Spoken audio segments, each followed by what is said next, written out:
My name is Vernon Cox. I grew up in Bar Harbor. I can't even breathe because my snot comes out black. And if it wasn't for these dust masks, I probably wouldn't be able to breathe at all. But there he is, Roy, the projectionist of the theater where I worked at. And digging the coal right with me. Everything that I had to do as an usher that I thought really sucked, like keeping us warm in the wintertime and filling the hoppers with coal so the worms would feed it into the furnace and the blower would blow it hot and you would see those red hot coals that heated the whole Criterion Theater, which was on Cottage Street in Bar Harbor, Maine. Yeah, and the intermissions, in between intermissions of Disney shows, everybody would, 50 to 100 people would leave, and there Roy and I are, cleaning between the shows, scrubbing chewing gum off of seats. It was nasty work, and there he was. This was in the 1970s. I was about 14 to 18 when I worked at the theater. And Roy was always right there with me because there was not that many people. The ticket taker, who was his wife, she couldn't physically clean, so it was the two of us. And he never complained. He was right there all the time. The best part, though, of cleaning the theater or filling the coal or going outside and handing him letters as he put them on the marquee for the next showings was that I got to talk to Roy.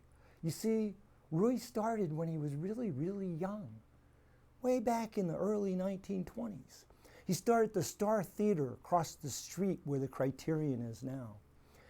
In the Star Theater, he cranked the movie by hand, because that's the only way they could see the film. He said sometimes when he got tired, they got a different show than when he was energetic and had energy.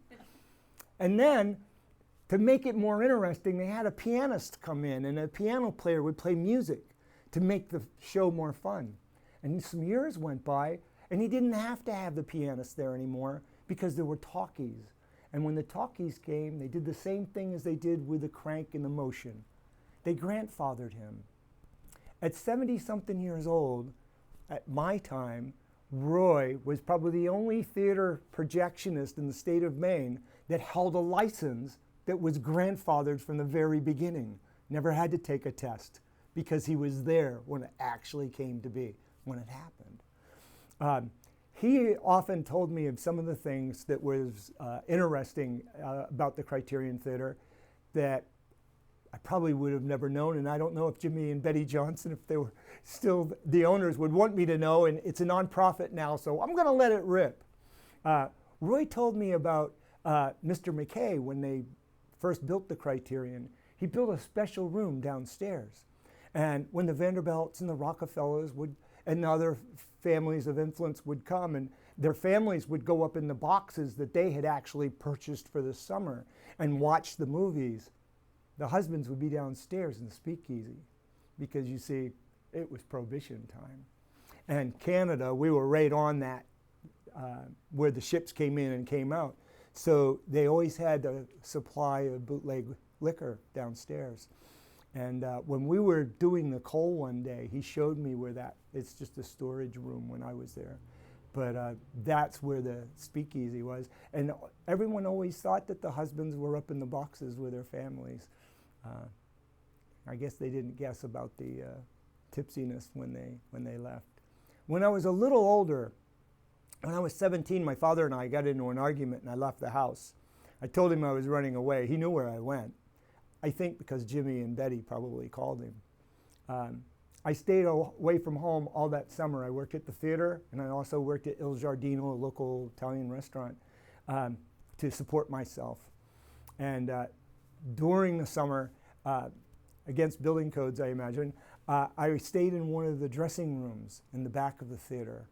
And it was just an army cot and a table for my stuff.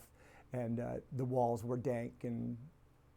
But every night that I'd go to sleep, I would dream of the vaudeville and the people from the summer festival programs that had slept there. Opera singers, world-renowned ballet. It was a really interesting place to spend 4 years of my life, and I was blessed to be an usher a candy counter giver, a cleaner upper, a coal filler upper. It was a lot of jobs for one little kid, but I really enjoyed it. Thank you.